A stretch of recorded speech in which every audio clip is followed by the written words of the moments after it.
Photo diode में होता क्या है? हम लोगों ने ये पढ़ा कि जो पीएन जंक्शन होता है उसमें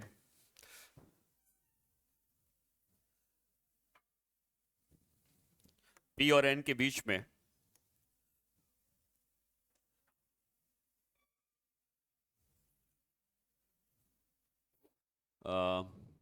पी साइड और एन साइड के बीच में एक बैरियर बन जाता है। ठीक है, और उस बैरियर में एक साइड नेगेटिव आयंस होते हैं और दूसरे साइड पॉजिटिव आयंस होते हैं। इधर मेजोरिटी चार्ज कैरियर्स होल्स हैं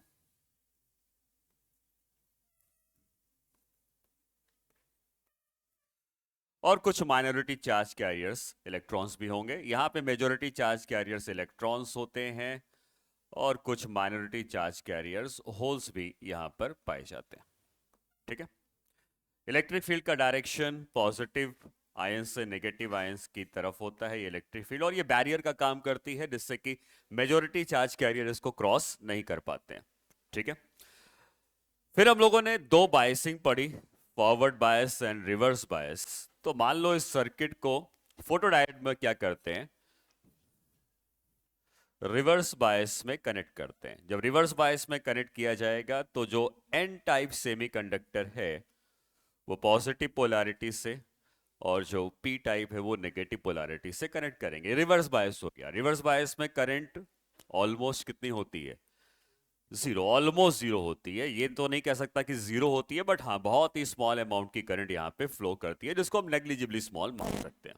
ठीक है, अब होता क्या है कि ये जो तुम्हारे पास डिप्लीशन लेयर है, ठीक है, उस डिप्लीशन लेयर में हम लोग क्या करते हैं कि इस डिप्लीशन लेयर को हम लोग ट्रांसपेरेंट बनाते हैं। ये नीचे क्यों नहीं आ रहा है?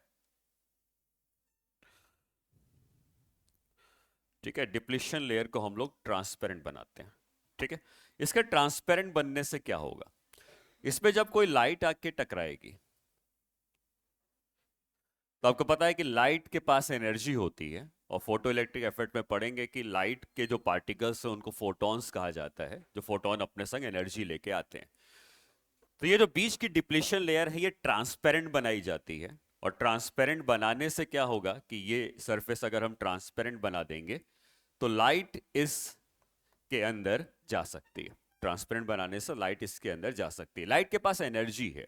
ठीक, इस डिप्लीशन लेयर में आयंस होते हैं, होल्स और इलेक्ट्रॉन्स नहीं होते हैं, फ्री नहीं होते हैं। बट ऐसा नहीं कि वहां पे एटम्स नहीं है, बिल्कुल एटम्स रहेंगे इसके अंदर। सिलिकॉन का अगर है तो सिलिकॉन के एटम्स रहेंगे, लेकिन ना तो कोई फ्री होल होगा ना कोई फ्री इलेक्ट्रॉन्स होगा। आयंस सरफेस में इकट्ठे हो चुके होंगे और बीच में एटम्स होंगे। ठीक, तो जब लाइट जाती है तो सिलिकॉन के जो एटम्स यहां पर बॉन्ड बना के रखे होते हैं वो लाइट जाती है उन बॉन्ड्स पे टकराती है, और बॉन्ड्स पे टकराने पे बॉन्ड टूटने स्टार्ट करते हैं। तो जब बॉन्ड टूटने स्टार्ट करेंगे तो हर बॉन्ड के टूटने पर एक होल और इलेक्ट्रॉन का जनरेशन होगा। अब जब होल और इलेक्ट्रॉन का जनरेशन होगा तो मान लो यहां पे इमेजिन करो कि इस जगह पर एक होल बन गया है और एक इलेक्ट्रॉन बन गया। मैं फिलहाल होल की बात कर रहा हूं, इलेक्ट्रॉन भी बनेगा, बॉन्ड टूटेगा तो दोनों लोग बनेंगे। ये होल किस तरफ ट्रेवल करना चाहेगा? हाँ, नेगेटिव चार्ज की तरफ, है ना। उसको नेगेटिव चार्ज दिखेगा, इलेक्ट्रिक फील्ड इस तरफ है, तो ये होल भी तो नेगेटिव चार्ज की तरफ ट्रैवल करना चाहेगा। ठीक, ये वाला होल नहीं जा पाएगा उधर। क्यों? क्योंकि इलेक्ट्रिक फील्ड उसको रोक रही होगी। लेकिन ये जो होल बना है या ये जो होल है, ये जो माइनॉरिटी चार्ज कैरियर्स हैं, ये तो क्रॉस करके जा रहे थे। उससे कौन सी करंट फ्लो कर रही थी? रिवर्स बायस की करंट फ्लो कर रही थी माइनॉरिटी चार्ज कैरियर्स की वजह से। लेकिन जब ये लाइट आके यहां पे बॉन्ड को तोड़ेगी तो बॉन्ड के तोड़ने से नए नए होल्स और इलेक्ट्रॉन्स का जनरेशन होगा, और ये जो होल और इलेक्ट्रॉन बन रहे हैं ये किधर जाना चाहेंगे? जहां पे उनको नेगेटिव चार्ज मिलेगा या जिस तरफ इलेक्ट्रिक फील्ड है। तो ये होल अब इस डायरेक्शन में ट्रैवल करना स्टार्ट करेंगे।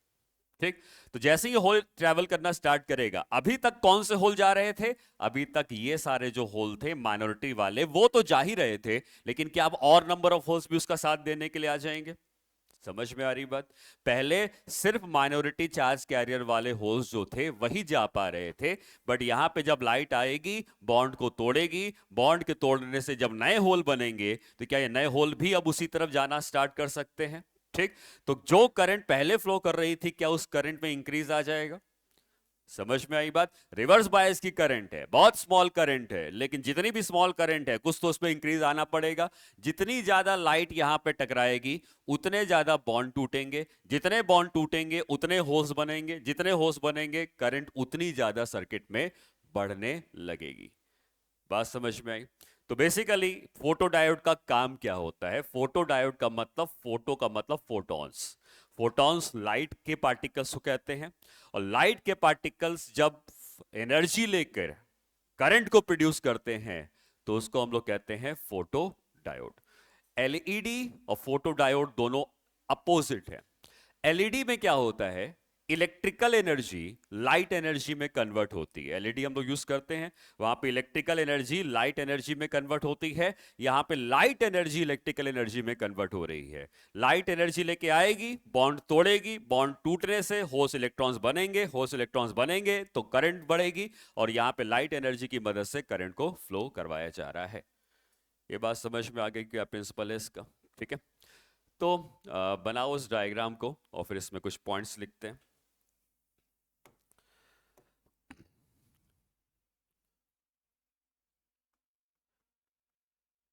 Depletion layer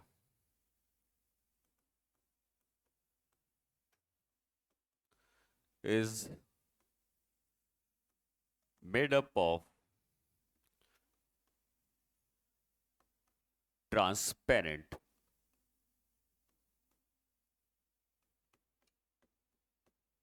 medium so that light can enter this region। ठीक है। तो लाइट इस रीजन के अंदर जा पाए इसके लिए इस डिप्लीशन लेयर को एक ट्रांसपेरेंट मीडियम से बनाया जाता है। ठीक। पहला पॉइंट ये हो गया। PN junction is reverse biased. ये याद रखना है कि हम जब फोटो डायोड बनाएंगे तो पीएन जंक्शन को रिवर्स बायस में कनेक्ट करते हैं। ठीक है। तो पहला पॉइंट ये रहा कि जो डिप्लीशन लेयर है वो ट्रांसपेरेंट मीडियम से बनी है। दूसरा पॉइंट ये रहा कि यहां पर पीएन जंक्शन को रिवर्स बायस में कनेक्ट किया गया होता है। ठीक है। When light of sufficient energy, क्यों मैं सफिशिएंट कह रहा हूं? क्योंकि भाई लाइट अगर कम एनर्जी से आएगी तो बॉन्ड नहीं टूटेंगे, तो बॉन्ड को तोड़ना है तो लाइट के पास कम से कम कुछ एनर्जी होनी चाहिए। तो when light of sufficient energy enters the depletion layer, enters the depletion layer, then bonds are broken, then bonds are broken, which produces electron and hole pair। एक बॉन्ड टूटने से एक pair of electron and hole generate होते हैं। जितने ज्यादा bond टूटेंगे उतने ज्यादा होल्स और इलेक्ट्रॉन का फॉर्मेशन होगा, और जितने ज्यादा होल्स इलेक्ट्रॉन्स बनेंगे सर्किट में करंट उतनी ज्यादा बढ़ जाएगी। ठीक है।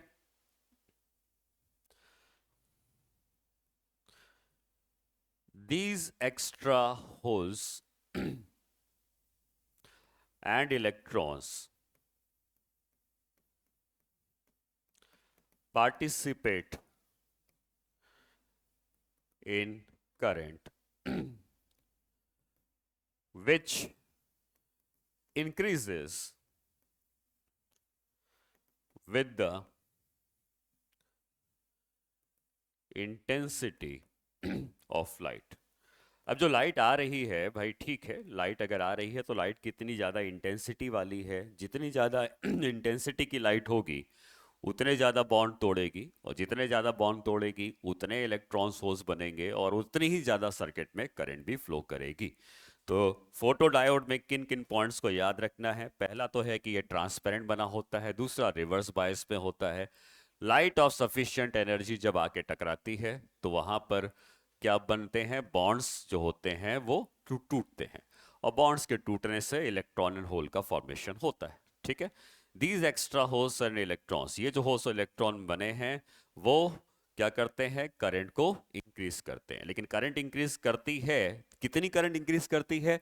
जितनी ज्यादा लाइट की इंटेंसिटी हम लोग लगाएंगे। ठीक है, तो ये फोटो डायोड का प्रिंसिपल हो गया।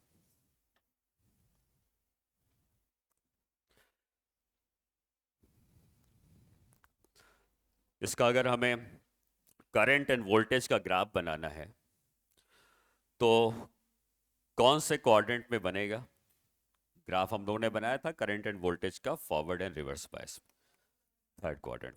तो यहाँ पे हम जब इसका रिवर्स बायस में ग्राफ बनाने वाले हैं तो ये ग्राफ थर्ड क्वाड्रेंट पे बनने वाला है। ठीक है, और थर्ड क्वाड्रेंट में ये ग्राफ ऐसा बनता है, ये वोल्टेज की एक्सिस है, ये करंट की एक्सिस है। ठीक है, रिवर्स बायस का ग्राफ याद है? जब तक ब्रेकडाउन नहीं हुआ है उसके पहले की बात कर रहे हैं, क्योंकि अगर ब्रेकडाउन हो गया तो जेनर बन गया। तो जब तक ब्रेकडाउन नहीं था तब तक कैसा ग्राफ बना था, याद है? थोड़ा सा पहले करंट बढ़ती थी, किसकी वजह से बढ़ती थी? माइनॉरिटी चार्ज कैरियर की वजह से। एक बार माइनॉरिटी चार्ज कैरियर खत्म हो जाते थे तो करंट हो जाती थी कांस्टेंट। ठीक, ग्राफ वैसे ही बनेगा, बस डिफरेंस ये आएगा कि माइनॉरिटी चार्ज कैरियर को सपोर्ट करने के लिए ये होल्स और इलेक्ट्रॉन्स और बढ़ जाएंगे। तो ग्राफ जो पहले यहां तक आ रहा था, क्या एक ग्राफ थोड़ा सा और नीचे आके ऐसे चला जाएगा? अगर और इंटेंसिटी की लाइट लोगे तो ऐसे, मतलब सारे ग्राफ देखोगे एक ही शेप के बनने वाले हैं, बस फर्क ये पड़ रहा है कि करंट कितनी स्ट्रांग होगी वो किस पे डिपेंड करेगी? इंटेंसिटी ऑफ लाइट के। तो यहां पे अगर मैं 3 ग्राफ बना रहा हूं तो तीनों ग्राफ के लाइट की इंटेंसिटीज अलग अलग है। I1, I2, I3 अगर इंटेंसिटी है तो सबसे ज्यादा इंटेंसिटी किसकी है? I3 is greater than I2 is greater than I1। ध्यान रखना, I1, I2, I3 इंटेंसिटी है, स्मॉल आई करंट है। स्मॉल आई को करंट से रिप्रेजेंट किया गया है और कैपिटल आई को इंटेंसिटी से रिप्रेजेंट किया गया है। तो इंटेंसिटी के बढ़ने से करंट रिवर्स बायस में बढ़ती है और इसको हम लोग फोटो डायोड कहते हैं। तो एक और पॉइंट यहां लिख देते हैं, light energy is converting into electrical energy।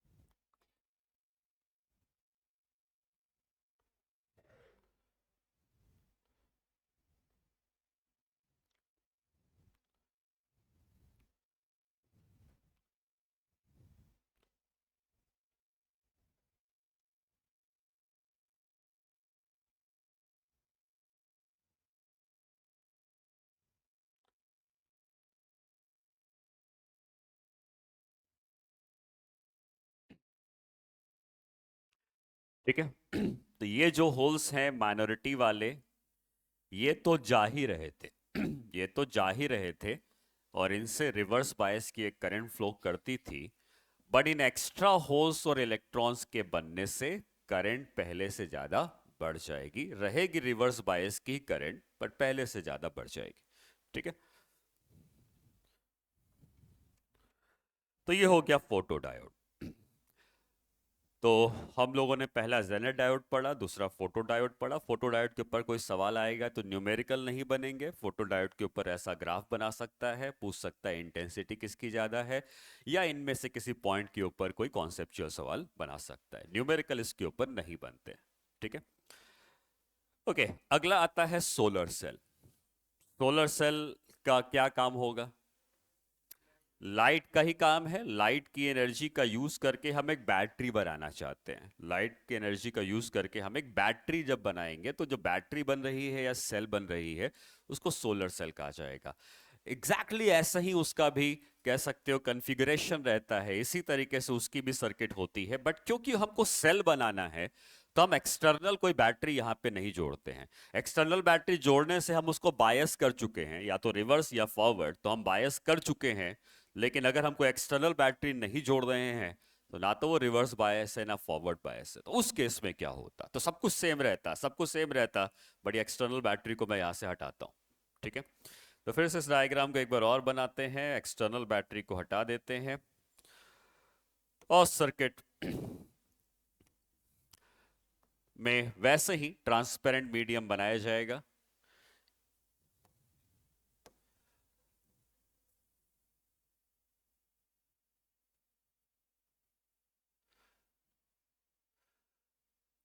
ये एक ट्रांसपेरेंट मीडियम का बना हुआ है।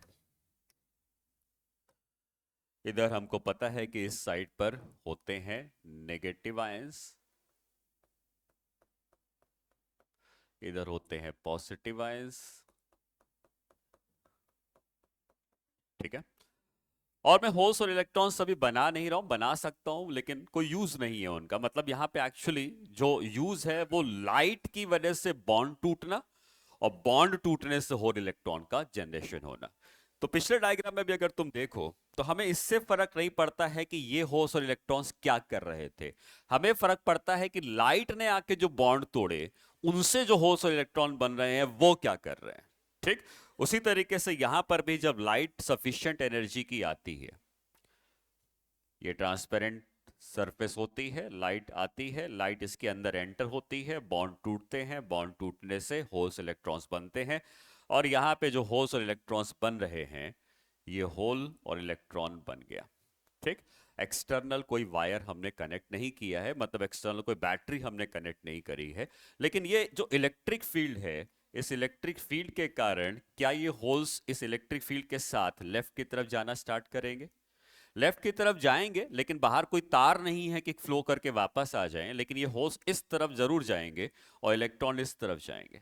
जब ये होल्स इस तरफ जाएंगे तो यहां पर जाके इकट्ठा होना शुरू हो जाएंगे, यहां पे जाके एक्यूमुलेट होना शुरू हो जाएंगे, क्योंकि और कहीं जाने की जगह ही नहीं है कि और जा पाए। लेकिन पिछले केस में बैटरी कनेक्ट थी तो उनको रास्ता मिला था और करंट फ्लो करने लगी थी। यहां पर ये जाएंगे और यहां पर ये इकट्ठा होते जाएंगे। ठीक, इनके यहां पे एक्युमुलेट होने के कारण यहां पर नेट पॉजिटिव चार्ज डेवलप हो जाएगा, यहां पे नेट नेगेटिव चार्ज डेवलप हो जाएगा, और ये एक तरीके से बैटरी का काम करने लगेगा। बैटरी का काम क्या होता है? हाई पोटेंशियल और लो पोटेंशियल को जनरेट कराना। तो जिस तरफ पॉजिटिव चार्ज है वहां पे हाई पोटेंशियल हो जाएगा, जहां पे नेगेटिव चार्ज है वो लो पोटेंशियल हो जाएगा। और हम कह सकते हैं कि अगर इस पॉइंट को मैंने ए कहा है, इस पॉइंट को बी कहा है, तो पॉइंट ए और बी के बीच में एक बैटरी का फॉर्मेशन हो जाता है। ए वाला पॉइंट हाई पोटेंशियल पे होगा, बी वाला पॉइंट लो पोटेंशियल पे होगा। तो देखोगे तो सर्किट सेम है, बस क्या अंतर है, यहाँ पे एक्सटर्नल कोई बैटरी कनेक्टेड नहीं है। बैटरी कनेक्टेड रहती तो यहाँ पे लाइट आती, बॉन्ड टूटते, होल्स इलेक्ट्रॉन सर्किट में घूमते, करंट आ जाती। यहाँ पे हमको करंट चाहिए नहीं, हमको करंट तब चाहिए जब जरूरत है। तो हमने यहाँ पे लाइट को अभी भी भेजा, बॉन्ड को टूटने दिया, होल्स इलेक्ट्रॉन को अपने अपने रास्तों पे जाने दिया, होल्स इधर इकट्ठा हो गए, इलेक्ट्रॉन्स इधर इकट्ठा हो गए, और एक पोटेंशियल डिफरेंस जनरेट हो गया। ठीक, अब जब हमको करंट चाहिए होगी तो हम बाहर से एक रेजिस्टर लगा देंगे, कुछ भी लगा दे जहां पे करंट चाहिए। अब अगर मैं बाहर से तोड़ जोड़ दूं तो क्या पोटेंशियल डिफरेंस जनरेट होने के कारण अब सर्किट में करंट फ्लो करना स्टार्ट कर देगी। ठीक, अब कोई एक्सटर्नल बैटरी की जरूरत है क्या? नहीं है। अब अगर मैं सिर्फ एक तार भी कनेक्ट कर दूं तो वहां पे अपने आप करंट फ्लो करना स्टार्ट कर देगी। इसको हम कहते हैं सोलर सेल। समझ में आ गया प्रिंसिपल क्या है इसका? ठीक है, तो इसमें हम लोगों को क्या करना है? पहला point, no external battery is connected. कोई भी एक्सटर्नल बैटरी कनेक्टेड नहीं है, मतलब ना तो ये फॉरवर्ड बायस है ना रिवर्स बायस है। ऐसा कॉन्सेप्चुअल सवाल आ सकता है कि solar cell is forward bias, reverse bias, ऐसा कोई भी चार ऑप्शन दे सकता है। तो याद रखना है यहाँ पे कोई भी बायसिंग नहीं होती है क्योंकि कोई भी बैटरी नहीं कनेक्ट होती है। तो no external battery is connected. Second point, depletion layer is made up of transparent medium. ठीक है, डिप्लीशन लेयर बनी होती है एक ट्रांसपेरेंट मीडियम से. ठीक है, सब वहां भी वही था. तीसरा point, light of sufficient energy, light of sufficient energy enters the depletion layer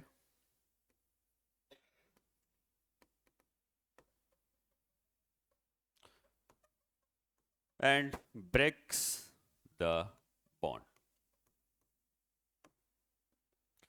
ठीक है, लाइट आती है डिप्लीशन लेयर में, एंटर होती है और बॉन्ड टूटते हैं. For each broken bond, a pair of hole and electron is formed.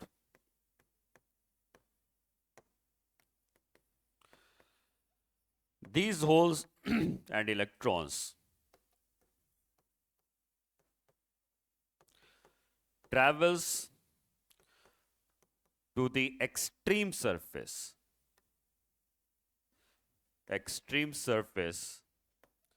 of PN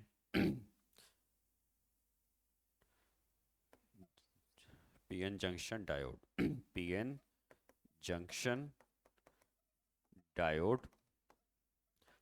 and accumulate का मतलब इकट्ठा हो जाना. Accumulate there to develop net positive and net negative charges on the surface which creates potential difference. ठीक है, holes और electrons जो बने वो ट्रैवल करना स्टार्ट करते हैं एक्सट्रीम सरफेसेस की तरफ और एक्सट्रीम सरफेस में जाके इकट्ठा होते हैं जिससे कि नेट पोटेंशियल डिफरेंस वहां पे क्रिएट हो जाता है. ठीक है,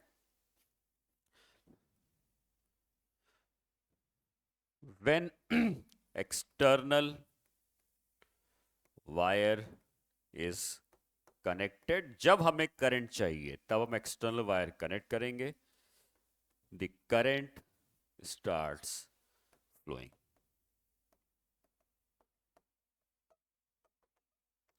ठीक है, जब हमको करंट चाहिए होगी हम एक्सटर्नल वायर जोड़ देंगे तो वहां पे करंट स्टार्ट हो जाएगी फ्लो करने.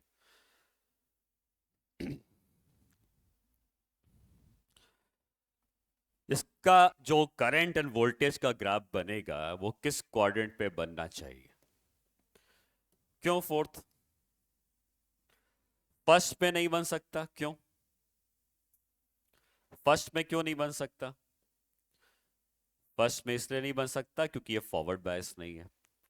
थर्ड में इसलिए नहीं बन सकता क्योंकि रिवर्स बायस भी नहीं है. तो बचता है सेकंड एंड फोर्थ, तो उसका ग्राफ फोर्थ क्वाड्रेंट पे बनाया जाता है. ठीक है, ग्राफ कैसा बनता है तो उसका जो ग्राफ दिखता है वो कैसा दिखेगा? अच्छा, अभी क्या पोटेंशियल डिफरेंस बन चुका है ना? अभी हमने कोई बाहर से तार कनेक्ट नहीं किया है तो क्या कुछ पोटेंशियल डिफरेंस बन चुका है? तो अभी इस समय इसके पास कुछ पोटेंशियल डिफरेंस बन चुका है. जो सोलर सेल हम लोग लेके आएंगे वहां पर पोटेंशियल डिफरेंस बन चुका होगा. लेकिन क्या उस समय कोई करंट फ्लो कर रही है? नहीं, हमने कोई तार ही नहीं जोड़ा तो करंट कहां से आएगी? तो पोटेंशियल डिफरेंस तो है बट करंट नहीं है. लेकिन जब जैसे ही हम एक्सटर्नल तार जोड़ देंगे तो क्या करंट फ्लो करना स्टार्ट करेगी? और करंट फ्लो करना स्टार्ट करेगी तो बैटरी का पोटेंशियल जो है वो क्या कम होता जाएगा? क्योंकि जितने इकट्ठा थे वो तो इकट्ठा हो चुके हैं. अब तो रात में तो लाइट आ नहीं रही है कि और बॉन्ड तोड़े जाएं. दिन में लाइट का यूज किया, बॉन्ड तोड़े, बैटरी बना के रख दी. अब रात में हमको जरूरत है करंट की तो हमने एक्सटर्नल तार को जोड़ दिया, करंट फ्लो करना स्टार्ट करी. लेकिन जब करंट फ्लो करेगी तो बैटरी का पोटेंशियल क्या होता जाएगा? कम होता जाएगा. और बैटरी का पोटेंशियल कम होते होते एक समय पोटेंशियल जीरो भी हो जाएगा। तो इसका ग्राफ आप याद रखोगे, इस तरीके से बनाना है, यहां से स्टार्ट करके यहां पे खत्म करना है। ठीक है, और डायरेक्ट यही सवाल आते हैं, ग्राफ देगा पूछेगा कौन सा ग्राफ होगा। ठीक है, तो याद रखने हैं हर सर्किट का ग्राफ, फोटो डायोड का, सोलर सेल का, आगे एलईडी हम लोग पढ़ेंगे, और then full wave and half wave rectifier पढ़ेंगे। ठीक है, तो उनके ग्राफ पता होने चाहिए।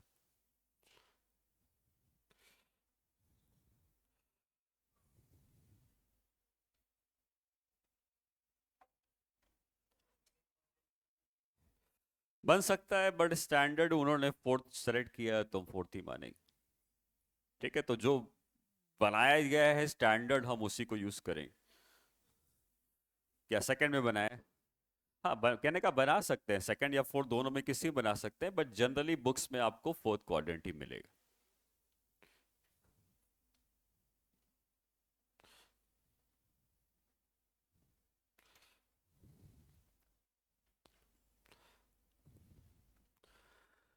ठीक है, नोट किया।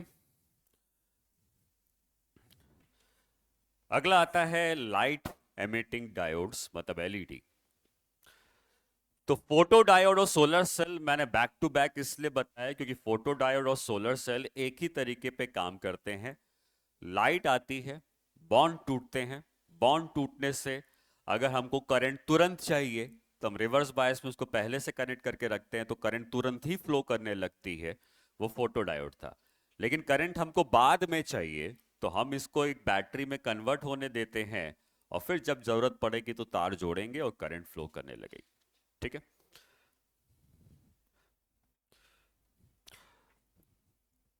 अगला है लाइट एमिटिंग डायोड्स, मतलब एलईडी, और इसका उल्टा प्रिंसिपल रहेगा। यहाँ पे हमको इलेक्ट्रिकल एनर्जी को लाइट एनर्जी में कन्वर्ट करना पड़ेगा। तो वो कैसे कन्वर्ट होता है?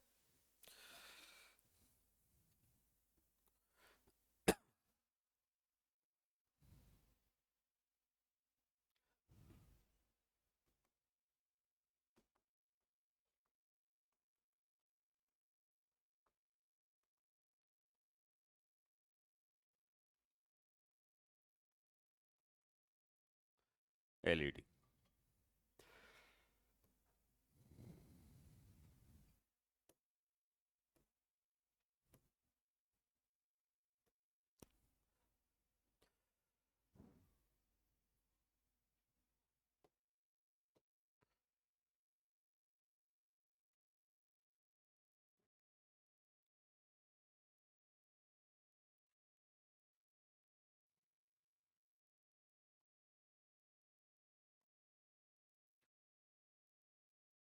इसमें हम लोग करते हैं कनेक्ट एक्सटर्नल बैटरी, लेकिन ये एक्सटर्नल बैटरी कनेक्ट होती है फॉरवर्ड बायस में।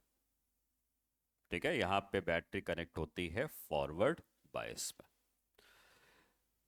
तो जो फोटो डायोड था और जो एलईडी है, ये दोनों उल्टे हैं, एक दूसरे का जस्ट अपोजिट काम करने वाले हैं। तो अपोजिट काम करने वाले हैं तो वहां पे रिवर्स बायस में बैटरी थी, यहाँ फॉरवर्ड बायस में बैटरी को जोड़ा जाता है। उसके बाद यहां पर हमको जैसे पता है कि यहाँ पे नेट नेगेटिव चार्ज डेवलप हुआ है, यहाँ पे नेट पॉजिटिव चार्ज डेवलप हुआ है। फॉरवर्ड बायस में करंट किन की वजह से फ्लो होती है, मेजोरिटी या माइनॉरिटी? मेजोरिटी, तो यहाँ पे मेजोरिटी का रोल रहेगा। ठीक है, तो यहाँ पे मेजोरिटी चार्ज कैरियर्स होल्स हैं, इन्हीं का रोल रहने वाला है। जो माइनॉरिटी चार्ज कैरियर इलेक्ट्रॉन्स हैं वो यूजफुल नहीं है यहाँ पे इलेक्ट्रॉन्स हो गए और कुछ होल्स होंगे। ठीक है, अगेन ये जो सरफेस है ये ट्रांसपेरेंट बनाई जाती है, और ये बैटरी को हमने कनेक्ट किया है। तो बैटरी को कनेक्ट करने से फॉरवर्ड बायस में क्या ऑलरेडी करंट फ्लो कर रही होती है ना? रिवर्स बायस में करंट नहीं होती है क्योंकि माइनॉरिटी की वजह से होती थी। फॉरवर्ड बायस में हम जैसे जैसे बैटरी के पोटेंशियल को बढ़ाते जाते थे, ये बैरियर कमजोर पड़ता जाता था, और बैरियर के कमजोर पड़ने से सर्किट में करंट फ्लो करने लगती थी। ठीक। जब तक नी वोल्टेज नहीं पहुंचता था तब तक करंट कम ही फ्लो करती थी, लेकिन करती तो थी। तो हम लोग नी वोल्टेज के पहले की अगर हम बात कर रहे हैं तो सर्किट में कुछ ना कुछ अमाउंट की करंट तो फ्लो कर रही होगी, और करंट को फ्लो करने के लिए होल्स को किधर जाना पड़ेगा? करंट फ्लो कराने के लिए होल्स किधर जाएंगे? आ, ये जो एक्सटर्नल बैटरी हमने कनेक्ट करी है, ये एक अपनी अंदर वाली इलेक्ट्रिक फील्ड है जो इसके कारण आई थी, और इस एक्सटर्नल बैटरी के कनेक्ट करने से क्या एक एक्सटर्नल इलेक्ट्रिक फील्ड इस तरफ आ जाएगी, और ये दोनों इलेक्ट्रिक फील्ड क्या एक दूसरे को कैंसिल करने का काम कर रही होंगी। ये अंदर की फील्ड है, ये एक्सटर्नल फील्ड है, मैंने समझाया है इस बात को। और एक्सटर्नल इंटरनल को कैंसिल करने का काम करती है, तो डिप्लीशन लेयर का जो बैरियर है वो कमजोर पड़ता जाता है और करंट फ्लो करने लगती है। यहाँ पे करंट मेजोरिटी चार्ज कैरियर्स के कारण फ्लो करेगी, तो यहाँ पे मेजोरिटी चार्ज कैरियर होल्स हैं, ये किधर जाना चाहेंगे? राइट की तरफ, क्योंकि ये तो रोक रहा था, लेकिन इसके कारण इसको सपोर्ट मिलता है और ये भी अब होल्स उस तरफ जाना स्टार्ट कर सकते हैं। अब ये जो मेजोरिटी चार्ज कैरियर्स हैं जब ये ट्रैवल करेंगे तो क्या होगा इसको समझते हैं। ये जो होल है ये जो होल है, अगर ये होल राइट डायरेक्शन में जाएगा और ये जो इलेक्ट्रॉन है ये लेफ्ट डायरेक्शन में आएगा, ठीक है, obviously negative charge opposite direction पे आएगा। होल, इलेक्ट्रॉन, ये दोनों अपोजिट चार्ज कैरी करते हैं, और ये दोनों जब एक दूसरे से मिलेंगे तो चार्ज तो डिफ्यूज हो जाएगा, ठीक है, क्योंकि आपस में मिल गए। और मैंने पहले बताया होल एक वैकेंसी है, खाली जगह है, और इलेक्ट्रॉन हमेशा चाहेगा कि उस वैकेंसी को फिल कर दे। क्यों? होल्स किस बैंड में होते हैं? वैलेंस में। इलेक्ट्रॉन होते हैं कंडक्शन बैंड में। किसकी एनर्जी कम है? वैलेंस की। तो ऑब्वियसली इलेक्ट्रॉन हाई एनर्जी पे है, वो कम एनर्जी पे आएगा तो स्टेबल हो जाएगा, तो वो देखेगा कि होल उधर से आ रहा है और इलेक्ट्रॉन को एक जगह दिखेगी वैकेंसी, तो इलेक्ट्रॉन उस होल को फिल कर देगा। जैसे इस इलेक्ट्रॉन ने होल को फिल किया, क्या उसकी एनर्जी कम हो गई? है ना, इलेक्ट्रॉन ज्यादा एनर्जी में था, होल्स कम एनर्जी पे थे, तो इलेक्ट्रॉन कंडक्शन बैंड से जंप करके वैलेंस बैंड में आ गया, तो उसकी एनर्जी घट गई। ऐसे बहुत सारे इलेक्ट्रॉन होल्स आपस से मिलते जाएंगे और एनर्जी घटती जाएगी। जो एनर्जी घटी वो कहां गई? जो एनर्जी घटी वो कहां गई? वही तो यहां से निकल गई, वो लाइट के फॉर्म में यहां से बाहर निकल जाती है, ठीक है। तो उल्टा प्रोसेस हुआ यहां पे। यहां पर इलेक्ट्रॉन होल्स आपस में मिलते हैं, अपनी एनर्जी को खत्म करते हैं, जो एनर्जी उनकी खत्म हुई वही लाइट बन के बाहर निकल जाती है। इसको हम लाइट एमिटिंग डायोड कहते हैं। अगर लाइट विजिबल रीजन में निकलेगी तो हमको दिखेगी, अगर विजिबल रीजन में नहीं निकलेगी तो नहीं दिखेगी, बट लाइट तो निकलेगी, कोई ना कोई लाइट वेव तो वहां से निकलने वाली है, क्योंकि इनकी एनर्जी अब मिलने के बाद इनकी एनर्जी खत्म हुई तो कहीं ना कहीं एनर्जी को जाना पड़ेगा। तो ये हो जाता है एलईडी का प्रिंसिपल। इलेक्ट्रिकल एनर्जी को कन्वर्ट करते हैं हम लोग लाइट एनर्जी में, ठीक है। पॉइंट्स लिख लेते हैं इसमें। तो पहला पॉइंट लाइट एमिटिंग डायोड पहला था जेनर, देन दिस, ये चौथा है, ठीक है। ओके, इसमें पहला पॉइंट लिखेंगे PN junction is forward biased, ठीक है। पीएन जंक्शन जो है वो फॉरवर्ड बायस किया जाता है।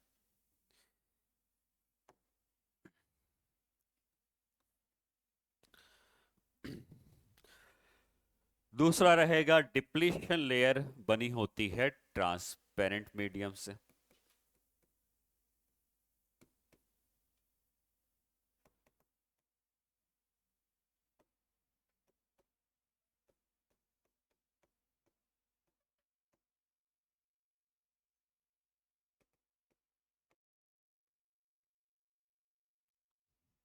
डिप्लीशन लेयर बनी होती है ट्रांसपेरेंट मीडियम से, ये दूसरा पॉइंट हो गया।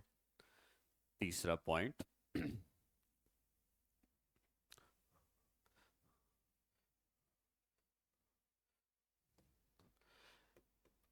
इन forward bias the current flows due to majority charge carriers.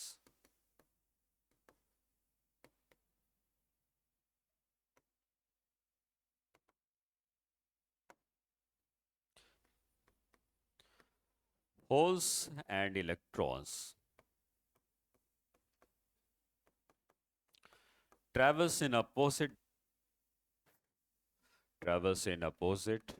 direction,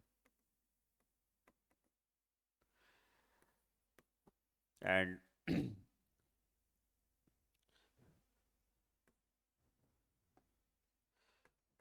they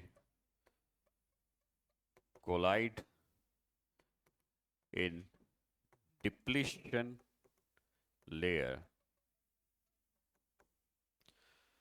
to diffuse each other,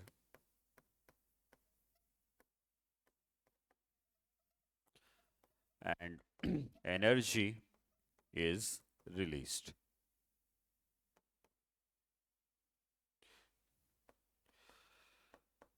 This energy released in the form of light.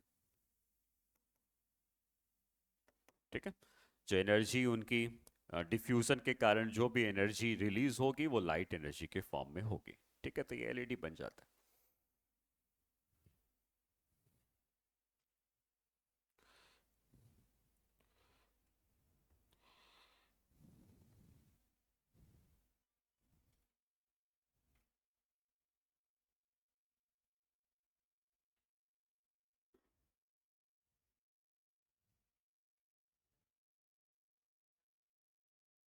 क्या लिखा है?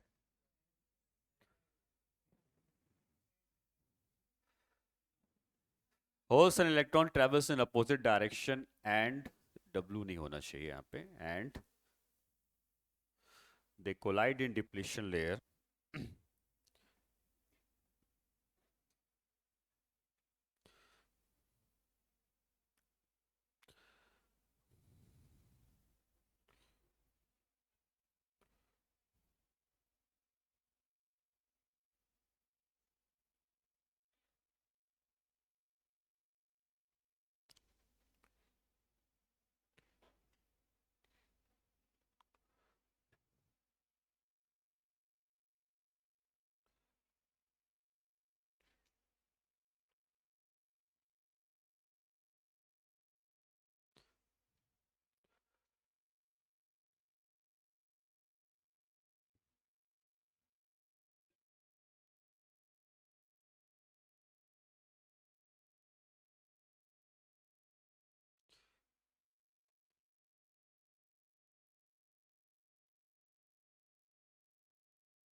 कहाँ से आवाज आ रही? हाँ,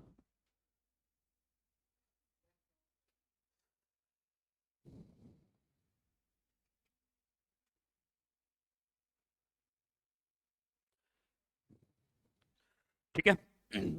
तो ये हो गया एलईडी, इसका ग्राफ भी देख लेते हैं।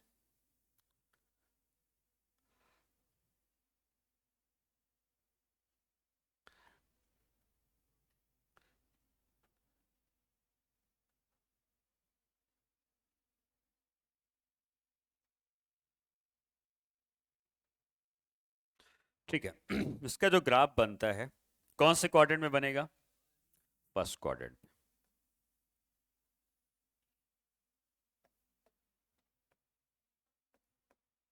अब फर्स्ट क्वाड्रेंट में आपको पता है कि ग्राफ का शेप इस तरीके से होता है। ठीक है, तो आप जैसे जैसे वोल्टेज को बढ़ाते जाओगे वैसे वैसे करंट बढ़ती जाएगी, करंट को बढ़ना पड़ेगा क्योंकि वोल्टेज बढ़ रहा है, और जब डिप्लीशन लेयर पूरा खत्म हो जाता है तो करंट शार्पली वहां से इंक्रीज कर जाती है। तो जैसा फॉरवर्ड बायस का ग्राफ है वैसे ही ग्राफ आप लोग एलईडी में बनाओगे।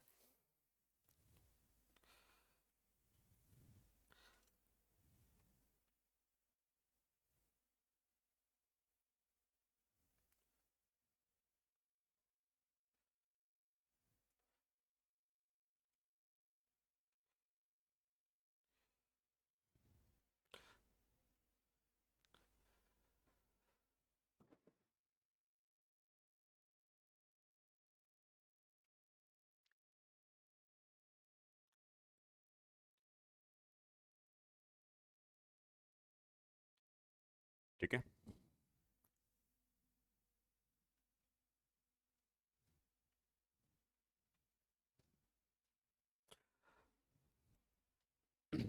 बाकी ये भी याद रखना।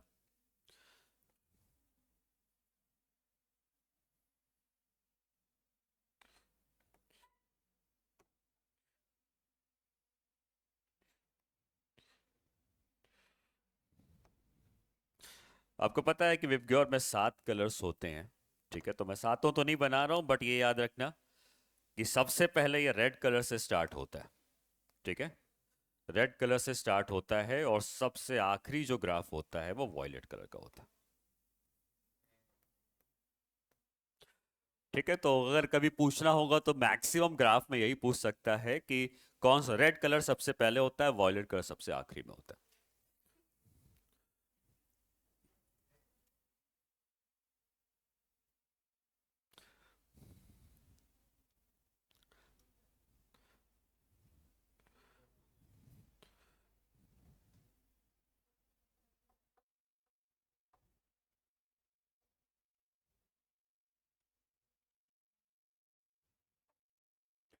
ठीक है, सिंपल से तरीका याद रखो क्या, किसकी वेवलेंथ सबसे ज्यादा है? सबसे ज्यादा वेवलेंथ रेड की है, तो सबसे कम एनर्जी रेड की होगी। एनर्जी का formula s c by lambda होता है। तो सबसे कम एनर्जी रेड की है, तो रेड कलर सबसे कम वोल्टेज में ही निकल जाएगा, क्योंकि कम वोल्टेज दोगे तो कम वोल्टेज दोगे तो कम एनर्जी रहेगी इनके पास, और कम एनर्जी से मिलेंगे तो कम एनर्जी की लाइट भी निकलेगी। वॉयलेट के पास ज्यादा एनर्जी होती है, क्योंकि वेवलेंथ कम होती है, तो वॉयलेट को निकालने के लिए इन होल्स और इलेक्ट्रॉन के पास ज्यादा एनर्जी देनी पड़ेगी। ज्यादा एनर्जी देने के लिए वोल्टेज आपको बढ़ाना पड़ेगा। ठीक है, तो ये आप ग्राफ याद रखें फॉरवर्ड बायस में एलईडी का। ठीक, अब बच जाता है इसके बाद फॉर क्या कहते हैं उसको, रेक्टिफायर्स। ठीक है, forward full wave and half wave rectifiers.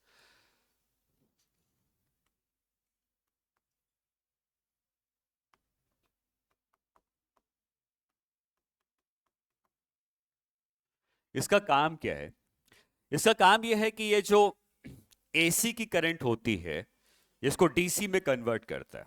AC की करंट को डीसी में कन्वर्ट करना है, ये इसका काम है। ठीक है, हाफ वेव का मतलब, एसी करंट आपको पता है कैसी होती है। तो एसी करंट और डीसी करंट में अंतर यह है कि एसी करंट होती जो है, ये पॉजिटिव नेगेटिव ऐसे होती है। पॉजिटिव नेगेटिव का मतलब, एक ही सर्किट में करंट क्लॉकवाइज भी जाएगी, फिर एंटी क्लॉकवाइज जाएगी, फिर क्लॉकवाइज, फिर एंटी क्लॉकवाइज। अगर करंट बार बार अपने डायरेक्शन को बदल रही है, उसको हम लोग एसी करंट कहते हैं। इसलिए पॉजिटिव नेगेटिव बना दिया।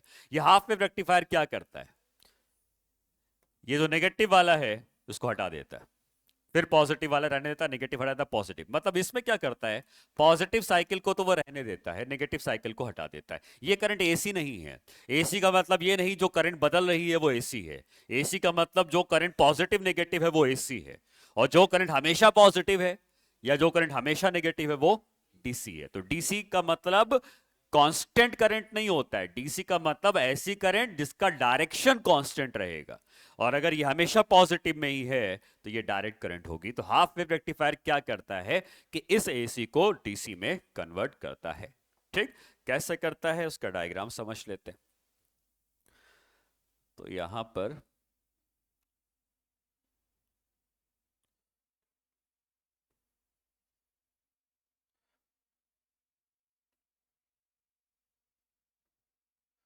एक डायोड लगाया गया है।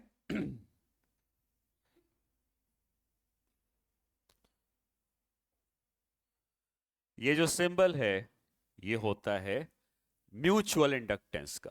ठीक है, हमने पढ़ा नहीं है, कोई बात नहीं, जरूरत भी नहीं है हमें उसकी।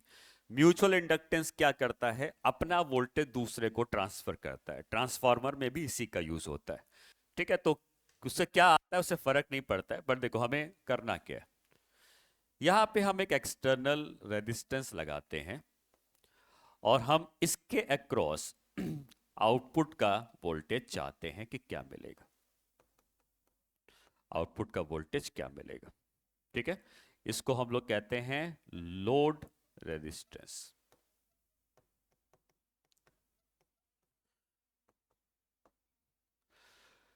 ये पीएन जंक्शन डायोड है और यहां पर जो है एक एसी का सोर्स, ठीक है। एसी का सोर्स क्या करेगा, एक साइकिल में पॉजिटिव वोल्टेज देगा, फिर दूसरी साइकिल में नेगेटिव वोल्टेज देगा, फिर पॉजिटिव फिर नेगेटिव, इस तरीके से वोल्टेज या करंट को पॉजिटिव नेगेटिव ट्रांसफर करता है। हम जरा वोल्टेज के हिसाब से सोचते हैं। वोल्टेज के हिसाब से सोचने पर क्या होगा कि एक साइकिल पे ये एक तरीके से बैटरी बन रहा है। कैसे बन रहा है, एक बार बैटरी ऊपर बनाएगा, एक बार बैटरी नीचे बनाएगा, ऐसे पलटता रहेगा, पॉजिटिव नेगेटिव, ऐसे बैटरी की पोलैरिटी को पलटता रहेगा। समझने के लिए आसान रहेगा इसलिए मैं बैटरी का एग्जांपल ले रहा हूं। तो ये एसी सोर्स जो है, एक बार पॉजिटिव बैटरी ऊपर बनाएगा, फिर नेगेटिव बैटरी नीचे, फिर पॉजिटिव ऊपर फिर नेगेटिव नीचे। इससे क्या होगा, जो डायोड है वो एक बार फॉरवर्ड बायस होगा, एक बार रिवर्स बायस होगा, फिर फॉरवर्ड बायस फिर रिवर्स बायस। लेकिन डायोड जब रिवर्स बायस होता है तो कोई करंट फ्लो करती है क्या, करंट जीरो कर देता है। फॉरवर्ड बायस होता है करंट को जाने देता है, रिवर्स बायस होता है करंट को रोक देता है। तो जो रिवर्स बायस मतलब नेगेटिव वोल्टेज जब उसको मिलेगा तो रिवर्स बायस रहेगा, वो करंट को जाने ही नहीं देगा। जब फॉरवर्ड बायस रहेगा उसको पॉजिटिव वोल्टेज मिलेगा, करंट को जाने देगा। ये उसका प्रिंसिपल है। अब समझ में आई, सिंपल सी बात है। तो ये क्या करेगा, ये एसी वोल्टेज कभी पॉजिटिव बनेगा, एक बार पॉजिटिव ऊपर नेगेटिव नीचे।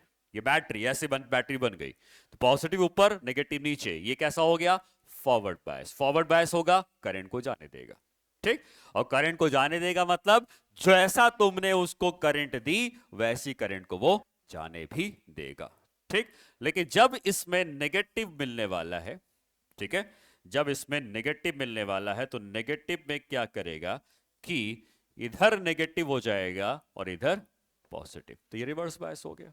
और जैसे रिवर्स बायस हुआ करंट नहीं जाएगी, करंट जीरो हो गई। सिंपल सी बात रही, समझ में आ गई बात। तो हमको जो एक्सटर्नल रेजिस्टेंस है उसमें हमको करंट तो तभी मिलेगी ना जब फॉरवर्ड बायस रहा होगा। और करंट अगर हमको पता है, रेजिस्टेंस पता है, ओम्स लॉ कहता है V is equal to I R, तो अगर हमको इसकी करंट पता है और वोल्टेज पता है तो क्या आउटपुट वोल्टेज बता सकते हैं, I इंटू आर का आउटपुट वोल्टेज मिलने वाला है, ठीक है। तो ये उसका डायग्राम हो गया। डायग्राम को थोड़ा सा और बेटर बना लेते हैं, बट बनना इसी तरीके से है दोनों डायग्राम।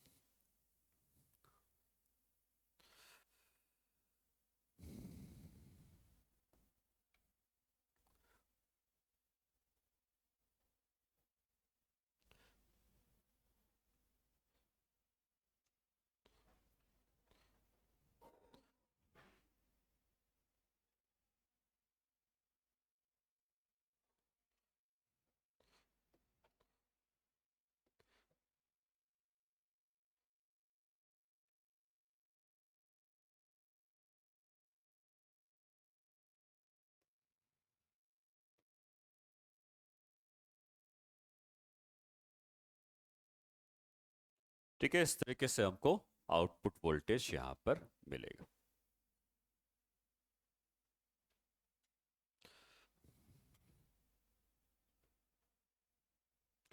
जब पॉजिटिव साइकिल है तो हमको पॉजिटिव आउटपुट मिला, नेगेटिव साइकिल में जीरो, फिर पॉजिटिव साइकिल में पॉजिटिव मिला, ठीक है। तो जो पहला वाला ग्राफ है वो इनपुट का है, ये वाला जो ग्राफ है ये इनपुट साइड का है, इनपुट में आप क्या दे रहे हैं।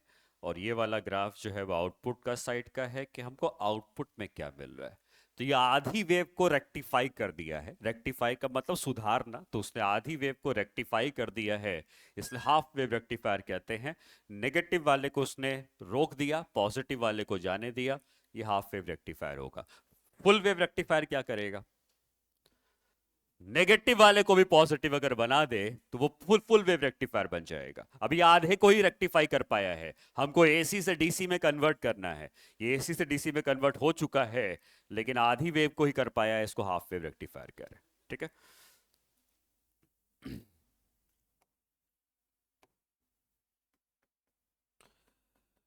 In half cycle diode is forward bias and current flows in output. In another half cycle,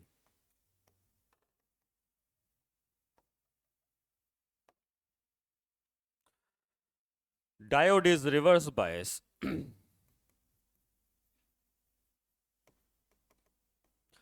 and no current in output.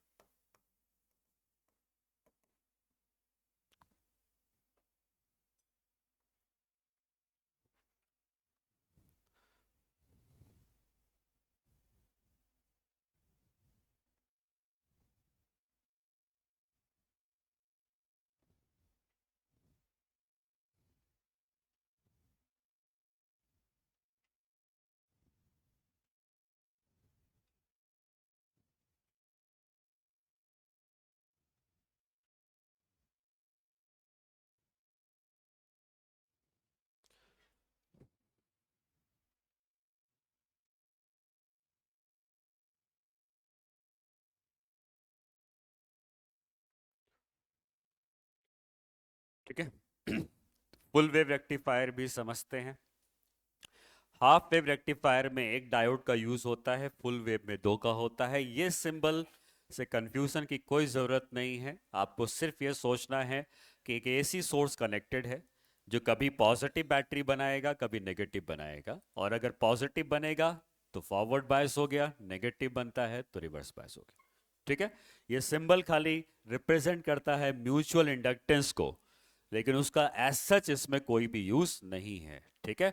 Use खाली इस एसी सोर्स का है कि एसी सोर्स डायोड के संग कैसे काम कर रहा है, forward bias and reverse bias. ठीक है।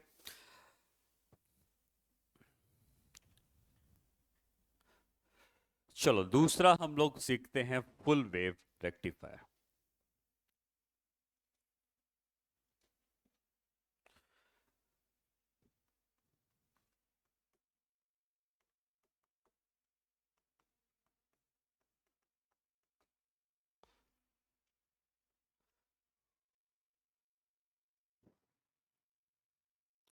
इसका डायग्राम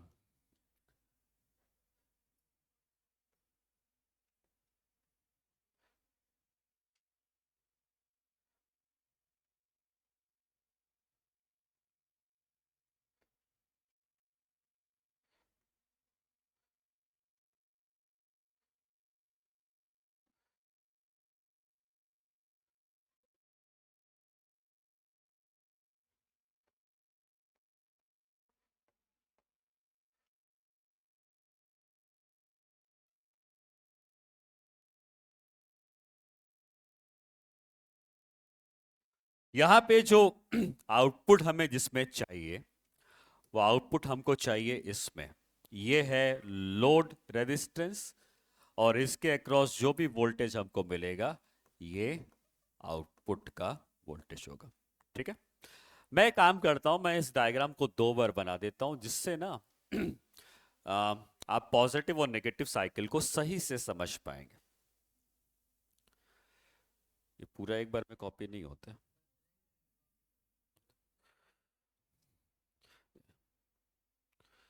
ठीक है, कहीं गैप होता है तो पूरा सेलेक्ट नहीं होगा। ठीक है, अभी भी नहीं हो रहा। इससे करना पड़ेगा पूरा ऐसे।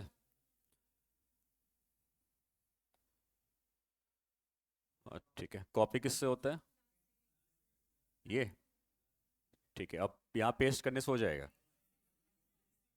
इसी को ड्रैग करना हो। हाँ ठीक है।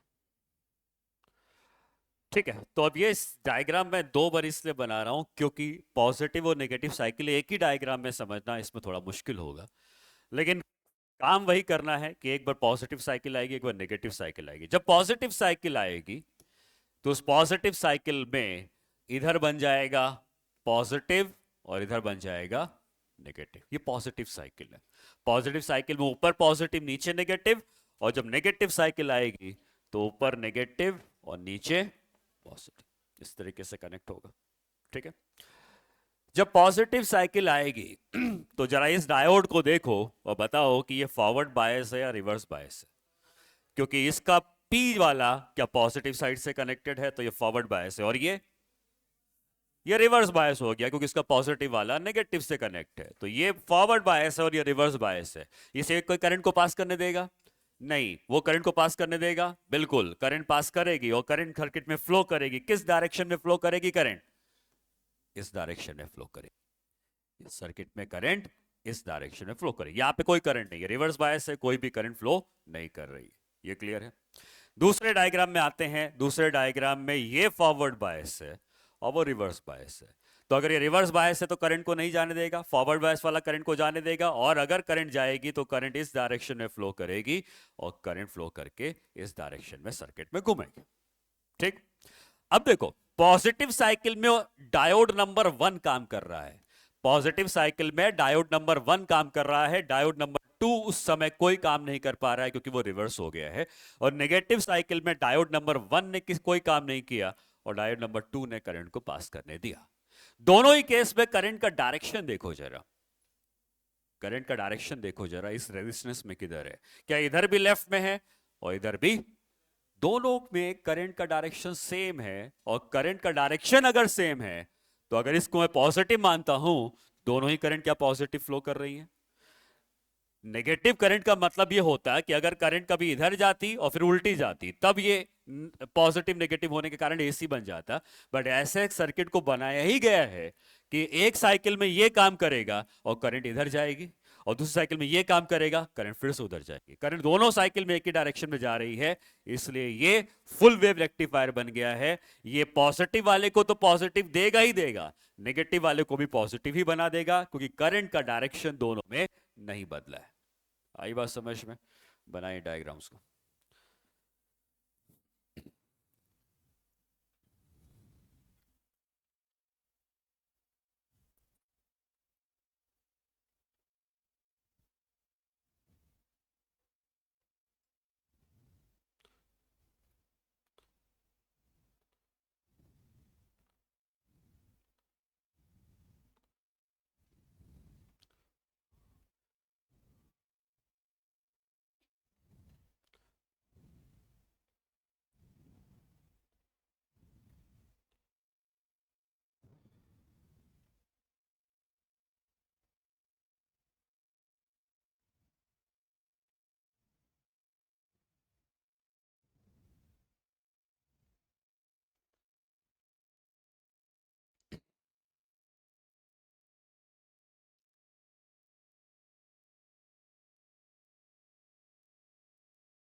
ठीक है। इसका डायग्राम बना लेते हैं आउटपुट का। एक और रेक्टिफायर होता है, सिलेबस में लिखा तो नहीं होता, लेकिन हम उसको भी सीखेंगे। उसका नाम मुझे याद नहीं आ रहा है शायद।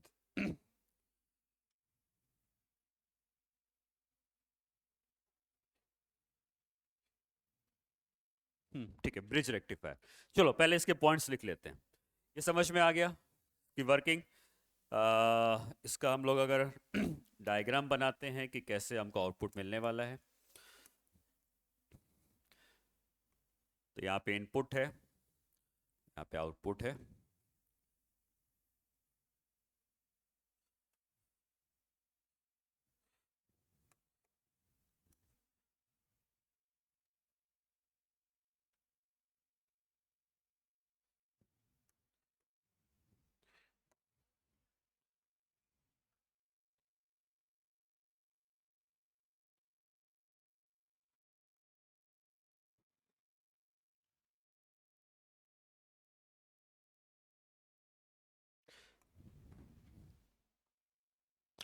ठीक है, तो यहां पर अगर हम ध्यान दें तो दो रेक्टिफायर्स अगर हैं तो दो डायोड, मतलब फुल वेव है तो दो डायोड यूज होने वाले हैं। यहां पे डायोड नंबर 1 यूज होता है, और फिर डायोड नंबर 2 काम करने लगता है, फिर डायोड नंबर 1, डायोड नंबर 2। मतलब मैं ये बता रहा हूं कि यहां पे दोनों डायोड्स काम करने वाले हैं। डायोड नंबर 1 जिसका पॉजिटिव था पॉजिटिव रहेगा ही, डायोड नंबर 2 का नेगेटिव को वो पॉजिटिव बना देगा। ठीक है, जो नेगेटिव है उसको भी पॉजिटिव बना देगा, और करंट का डायरेक्शन दोनों में सेम है। तो आपको ये ग्राफ जो है इसी तरीके से बनाते जाना है, बट एक बार D1 फिर D2, मतलब एक बार D1 से करंट पास करी, फिर D2 से पास करी, फिर D1 से, फिर D2 से, लेकिन सब पॉजिटिव होंगे। ये ग्राफ हमें बनाना होगा। ठीक है।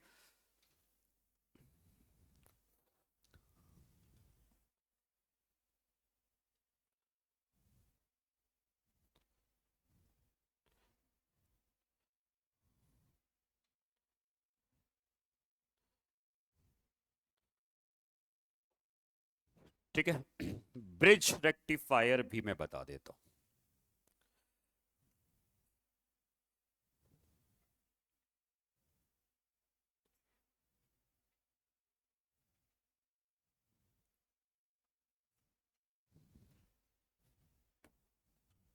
सिलेबस में हाफ और फुल है, बट अगर ब्रिज रेक्टिफायर का डायग्राम बना के दे दे तो वो कंफ्यूज नहीं होना है, सिंपल ही होता है। बट उसमें 4 डायोड आ जाते हैं। ठीक है, हाफ वेव में 1 था, फुल वेव में 2 था, ब्रिज रेक्टिफायर में 4 डायोड आते हैं।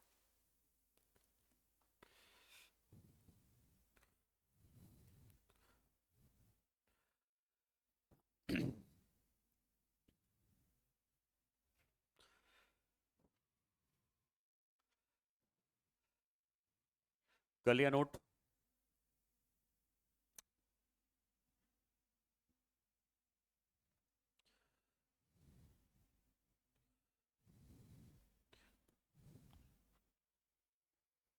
Full wave, sorry, bridge rectifier.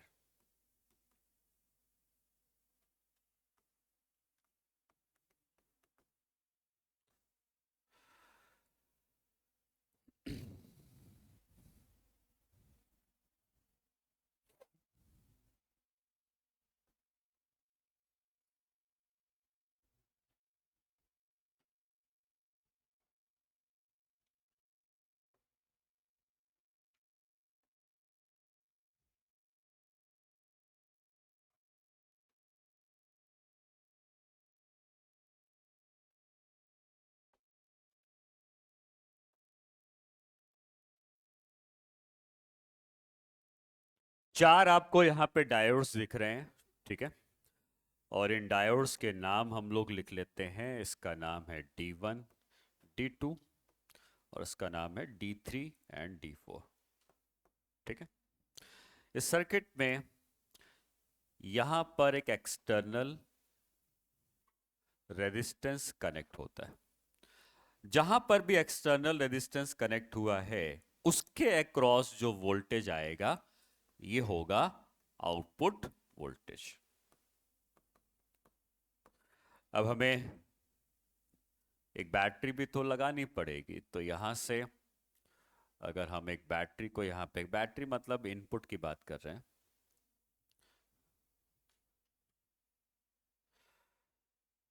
Input में आप वैसे ही डायग्राम बना लो जैसे बना रहे थे।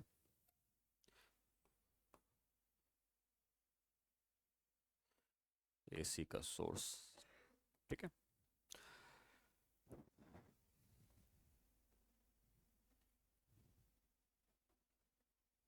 इसमें भी मैं सोच रहा हूं कि 2 बार मुझे इसका यूज करना पड़ सकता है, तो इसको भी हम कॉपी कर लेते हैं। अरे लो, हाँ भूल गया मैं, कौन सा था कॉपी का?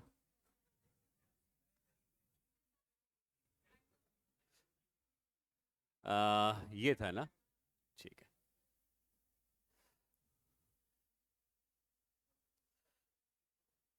अब इसका साइज भी शायद छोटा करने का ऑप्शन होता होगा।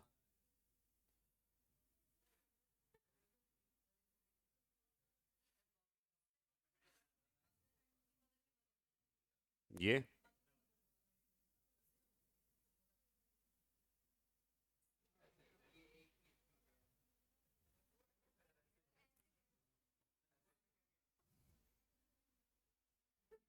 लो, पहले सेलेक्ट करना पड़ेगा ना किसको छोटा करना हो। चलो कोई नहीं, एक काम करते हैं ना, रहने दो। अब ये इरेज होगा यहां से। ये वाला पार्ट इरेज हो जाएगा ना, हाँ ठीक है।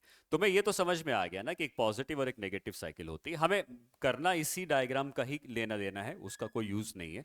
मतलब ये वाला पार्ट खाली समझाने के लिए था कि एसी से इनपुट हमको मिल रहा है। अब तुम ये सोचो कि एक साइकिल पॉजिटिव आएगी, पॉजिटिव का मतलब इधर पॉजिटिव इधर नेगेटिव, ये पॉजिटिव साइकिल हो गई। और दूसरी साइकिल जब नेगेटिव आएगी तो इधर नेगेटिव और इधर, ये समझ में आ गया। एक पॉजिटिव साइकिल होती है, एक नेगेटिव साइकिल होती है। पॉजिटिव साइकिल में ऊपर पॉजिटिव नीचे नेगेटिव, नेगेटिव साइकिल में ऊपर नेगेटिव नीचे पॉजिटिव। अब पॉजिटिव अगर इधर है तो ये बताओ कौन कौन से डायोड यहां पे फॉरवर्ड है और कौन से रिवर्स है। पॉजिटिव अगर पी से कनेक्टेड है तो क्या ये फॉरवर्ड है, और इसका पॉजिटिव एन से कनेक्टेड है तो रिवर्स है। तो ये रिवर्स है और ये फॉरवर्ड है। ठीक, नीचे आके बताओ। नेगेटिव वाला एन से कनेक्टेड है तो फॉरवर्ड है, और नेगेटिव वाला पी से कनेक्टेड है तो रिवर्स। मतलब हमको ये समझ में आता है इस डायग्राम को देख के कि यहां पर ये वाला डायोड पॉजिटिव वाला एन से कनेक्टेड है तो ये रिवर्स बायस है, पॉजिटिव वाला है तो ये फॉरवर्ड बायस है। ठीक है, पॉजिटिव नेगेटिव वाला एन से जुड़ा है, नेगेटिव एन से जुड़ा है मतलब फॉरवर्ड बायस है, और ये बायस रिवर्स है।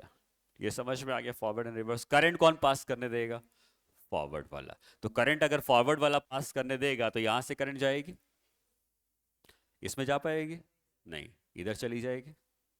यहां जा पाएगी, चली गई, वापस सर्किट में करंट घूमने लगी। ठीक है, तो करंट का पाथ देखो, करंट यहां से गई, इसमें से गई, इसमें वापस आई, फिर इसमें से गई, और सर्किट में करंट घूम गई। तो दो डायोड यहां पे काम कर रहे हैं। कौन कौन कर रहे हैं, D2 ने किया और D3 ने किया। D2 और D3 ने यहाँ पे काम किया है।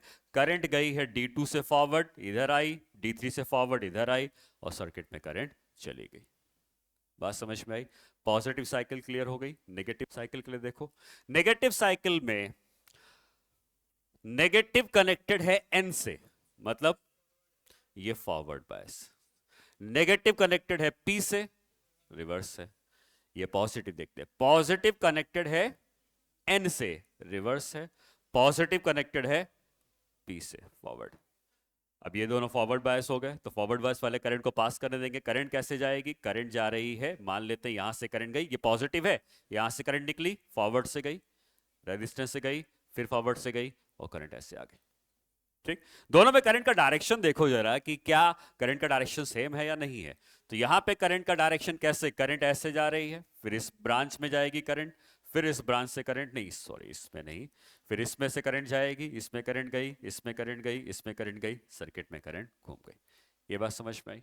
तो करंट का डायरेक्शन अगर देखा जाए तो करंट यहां पे गई, फिर इधर इस वाली ब्रांच में, फिर इस वाली ब्रांच में, फिर यहां से करंट आई और लौट गई। ये करंट का डायरेक्शन है। दूसरे केस में करंट का डायरेक्शन, यहां से करंट आई इधर, ये फॉरवर्ड है, यहां से करंट चली गई, उसके बाद करंट यहां से लौट के आई इस तरफ, और फिर करंट फॉरवर्ड से यहां से गई और लौट के आ गई। करंट का डायरेक्शन सेम है, अलग है। मतलब ये फुल वेव रेक्टिफायर की तरह ही काम कर रहा है, कुछ स्पेशल काम नहीं कर रहा है, ये फुल वेव रेक्टिफायर की तरह ही काम कर रहा है। बट यहां पर फुल वेव रेक्टिफायर में सिर्फ दो डायोड थे, यहाँ चार डायोड है। तो पॉजिटिव साइकिल में दो डायोड काम कर रहे हैं, कौन कौन, पॉजिटिव साइकिल में दो डायोड काम कर रहे हैं, कौन कौन, D2 और D3, और नेगेटिव साइकिल में D1 और D4। बस ये अंतर है। समझ में आई ये बात। तो हो सकता है पूछ ले, तो आपको पता होना चाहिए कि ब्रिज रेक्टिफायर का डायग्राम कैसे बनता है, और उसमें भी फुल वेव की तरह ही है, बस दो डायोड की जगह यहां पे चार डायोड होंगे।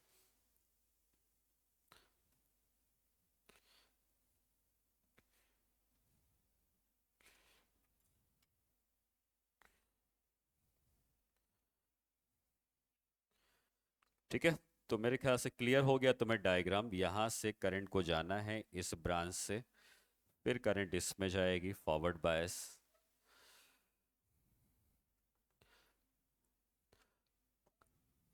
फिर करंट यहां से लौटती है इस ब्रांच से, फिर करंट इधर। ठीक है, ये करंट का पाथ हो गया। रिवर्स बायस में करंट, सॉरी फॉरवर्ड बायस मतलब पॉजिटिव साइकिल में करंट इधर, फिर इससे जाती है, लौट के इस रेजिस्टेंस से सेम रास्ते पे आना है, और ये उसका पाथ हो जाएगा। ठीक है, तो ये पूछ सकता है कि करंट D1 वाले से किस डायरेक्शन में पास करेगी, D2 से कब पास करेगी, ऐसा कोई भी सवाल बनाया जा सकता है। जो जो जो डायोड एक साथ काम करते हैं वो हमेशा डायगोनल वाले होते हैं। मतलब D2 और D3 एक संग काम करेंगे, ये डायगोनली अपोजिट हैं। और D1 और D4 एक साथ काम करेंगे, तो D1 और D4 एक साथ काम करते हैं और D2 और D3 एक साथ काम करते हैं। ठीक है।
एक बात ये याद रख लो, सिलिकॉन और जर्मेनियम एक्चुअली दो बहुत इंपॉर्टेंट सेमीकंडक्टर्स हैं और इन्हीं के ऊपर ही जो सवाल बनते हैं वो आते हैं।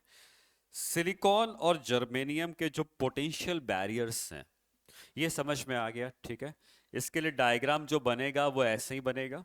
बस उस डायग्राम में अंतर क्या रहेगा कि हमने यहाँ पे ये जो D1 D2 बनाया है, ठीक है, इसको मैं अ,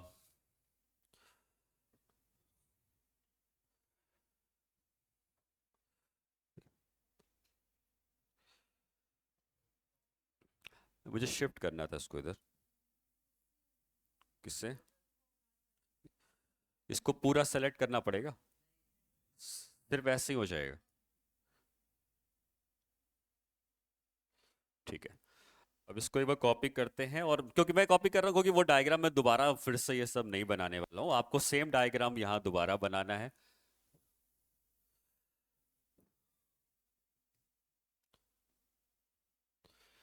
बस आपको यहाँ पे जैसे D1 लिखा था, तो यहाँ पे क्या लिखना चाहिए मुझे? आ? यहाँ पर मुझे लिखना चाहिए D1 और D4 था ना शायद, देखो D1 और D4 एक संग काम कर रहे थे, तो यहाँ पे D1 और कॉमा D4, यहाँ पे D1 और D4 आप लिख दोगे।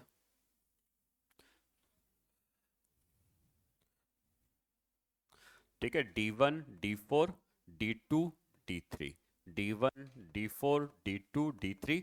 आउटपुट में भी यहाँ पे D1 और D4 का आउटपुट आया है, या D2 D3 D1 D4 D2 D3। अब नाम से याद रखोगे तो कंफ्यूज हो जाओगे, कि क्योंकि एग्जाम में हो सकता है 1 2 3 4 का ऑर्डर चेंज कर दे। तो क्या याद रखना है? डायगोनल। डायगोनल वाले एक साथ होते हैं। डायगोनल में अगर D1 और D4 हैं तो वो एक साथ रहेंगे। डायगोनल में अगर D1, क्योंकि डायग्राम तो मैंने जो बनाया है उसके हिसाब से यहाँ पर ये तो फॉरवर्ड बायस का हो गया। ठीक है, यहाँ पर मैंने डायग्राम में D1 और D2 उसको नाम दिया, हो सकता है D1 D2 उसको नाम दे दे। ठीक है, तो नाम से नहीं याद रखना है, रखना है किससे? डायगोनली अपोजिट से।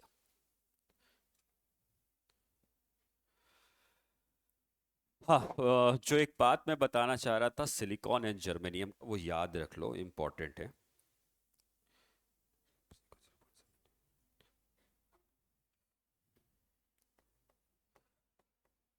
पोटेंशियल बैरियर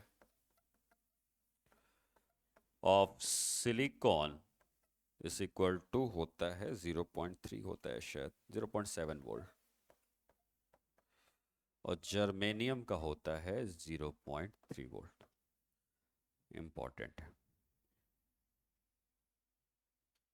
ठीक है,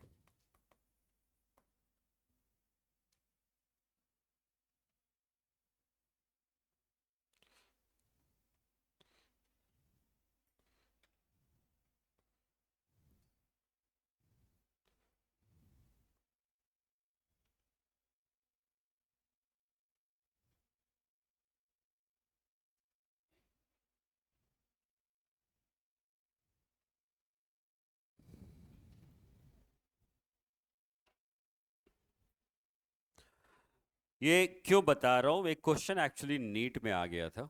ठीक है, वो क्वेश्चन क्या था मैं बता देता हूँ। उस पे कहता है कि दो स्टेटमेंट्स दिए हैं और पूछ रहा है कौन सा स्टेटमेंट सही होगा। पहला स्टेटमेंट है, Zener diode is connected in reverse bias when used as a voltage regulator. सही है गलत है?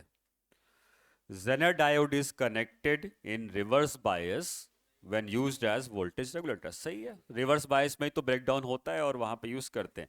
दूसरा स्टेटमेंट है, potential barrier of PN junction lies between 0.1 volt to 0.3 volt। गलत है, क्योंकि जो सिलिकॉन है उसका पोटेंशियल बैरियर 0.7 वोल्ट तक जा सकता है।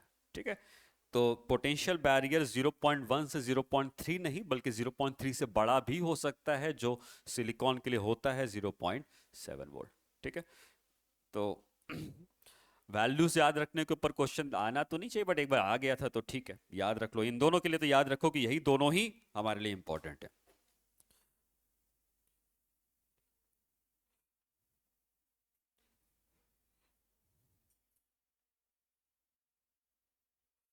अच्छा, एक और सवाल। हाफ वेव रेक्टिफायर में जो इनपुट फ्रीक्वेंसी है, फ्रीक्वेंसी समझते हो?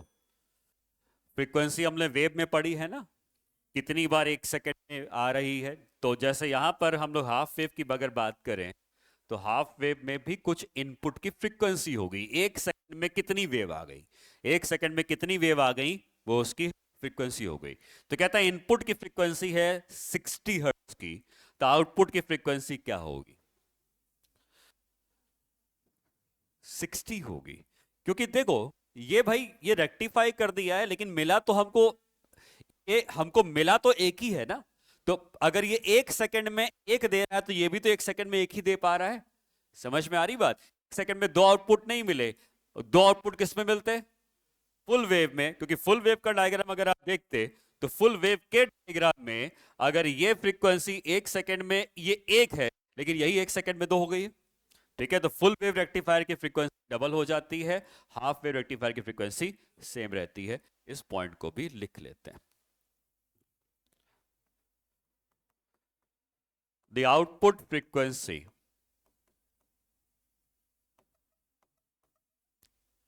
of half wave rectifier remains same, and for full wave and bridge rectifier is doubled। Double हो जाती है, ट्वाइस हो जाती है फुल वेव के लिए या ब्रिज के लिए। ठीक है, हाफ वेव के लिए फ्रीक्वेंसी सेम रहती है।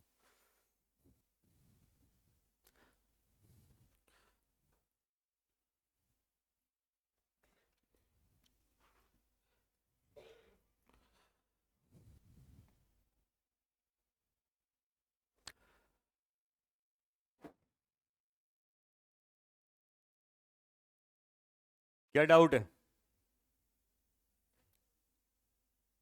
हाँ, मैं बोल देता हूँ, the output frequency of half wave rectifier remain same and for full wave and bridge rectifier is doubled.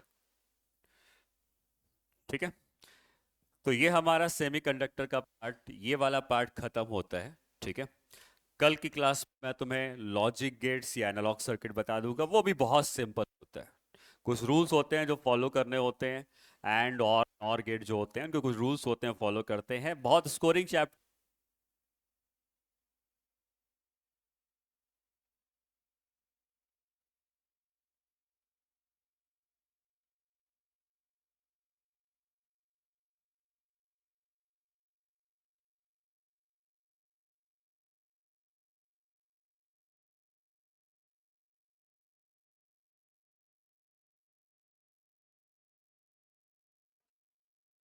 ठीक है, तो तुम्हें इसकी कोई बुकलेट मिली है सेमीकंडक्टर की? नहीं मिली है? ठीक है, मैं बुकलेट देता हूं तुम लोग को। ठीक है, और हाँ ठीक है, इसका एक बार चेक करना पड़ेगा। ठीक है, इसकी मैं बुकलेट दिलवाता हूँ, आसान क्वेश्चंस होते हैं, आप कर सकते हो। फिर हम लोग कल की क्लास में ये सर्किट खत्म करते हैं, फिर इलेक्ट्रोस्टैटिक्स हम लोग स्टार्ट करेंगे। ठीक है।